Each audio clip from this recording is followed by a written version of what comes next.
غم نہ کھاؤ اس کا جو تمہارے ہاتھ میں نہیں ہے، ولا تفرحوا بما آتاکم، اس پر خوش نہ ہو جو تمہیں ملا ہے۔ یعنی کبھی ایسا ہوتا ہے کہ تمہیں اللہ تعالیٰ دے کے آزماتا ہے اور اس نے پہلے لکھ دیا ہوا ہے تمہارے لیے، تو جب تم اس بات پہ یقین رکھ لو گے کہ تمہارا مقسوم تمہیں ملے گا، تو جو نہیں ملے گا اس پہ تم دکھی نہیں ہوگے کہ میری قسمت میں تھا ہی نہیں، اور جو تمہیں ملا ہے اس پہ تم غرور اور تکبر میں نہیں آؤ گے، اس لیے کہ تم کہو گے یہ میرے مالک نے لکھا ہے، ورنہ تم کہو گے یہ میری تگ و تاز کا نتیجہ ہے، یہ میں نے محنت اتنی کی اس کا نتیجے میں یہ ملا۔ اللہ فرماتا ہے یہ سب اس نے لکھ رکھا ہے تمہارے لیے، اس لیے تمہیں ملے تو تکبر میں نہ آنا، تمہیں نہ ملے تو تم تعصف میں نہ چلے جانا، اس لیے اس نے سارے فیصلے پہلے کر دیے اور تمہیں بتا دیا ہے کہ تمہارے لیے جو مقسوم ہے وہ تمہیں اللہ نے عطا کر دیا ہوا ہے، نہیں ملنا ہے تو تم الٹی چھلانگے بھی لگا لو تو وہ نہیں ملے گا۔ تقدیر پر ایمان لانے کے لیے اس لیے زور دیا گیا ہے، اور ہمیں اپنی اولادوں کو، اپنی نسلوں کو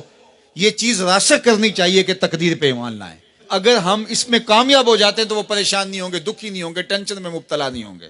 میں اپنی بات آپ کو 100 مرتبہ بتا چکا ہوں کہ میرے والد نے اس حوالے سے مجھے اتنا زور دیا، اتنی دفعہ کہا کہ اللہ نے تو جو کتوں کا لکھا ہے اس کو بھی ملتا ہے، تم تو پھر انسان ہو، اور جو قسمت میں لکھا ہے وہ مل کے رہے گا۔ اللہ اکبر۔ ہاں، ہمیں محنت کرنے کا کہا گیا، ہمیں تگ و تاز کرنے کا کہا، جد و جہد کا کہا گیا۔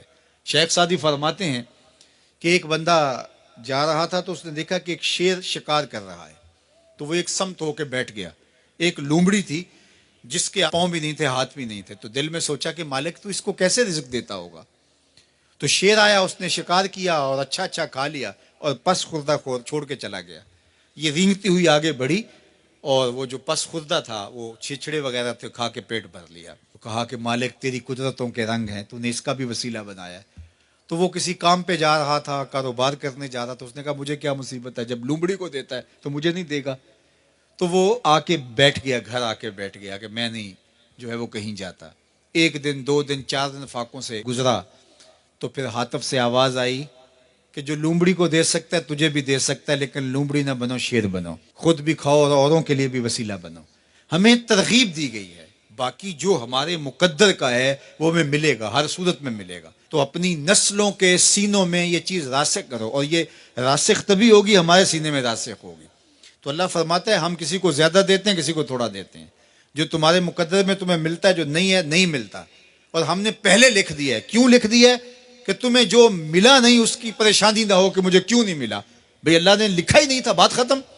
اور جو ملا ہے اس پہ تم غرور میں نہ آ جاؤ کہ یہ مجھے ملا ہے، بھی اللہ نے تمہاری قسمت میں لکھا تھا، اس میں تمہارا کیا کمال ہے، اس نے لکھ دیا تھا لہٰذا مل گیا، اس میں غرور اور تکبر میں نہ آؤ۔ تو اللہ جل شانہ نے یہ ہمارے لیے خوبصورت نظام پیدا کر دیا ہے کہ اس کریم مالک نے، اس رحیم مالک نے ہمارے لیے سب کچھ لکھ دیا ہے۔ تو جو ملے اس پر اللہ کا شکر ہے، جو نہ ملے مالک تیری تقسیم ہے، اس پہ بھی راضی ہیں۔ مل گیا تو واہ واہ، نہ ملا تو پھر بھی واہ واہ، کوئی بات نہیں، مالک تیری کرم نوازی ہے، جس حال میں ہمیں رکھے اس حال میں ہم خوش ہیں۔ یہ اگر میرا اور آپ کا مزاج بن جاتا ہے تو زندگی سوکھی ہو جاتی ہے۔ تقدیر پر ایمان لانے کے ساتھ وہ انسان آسودہ ہو جاتا ہے۔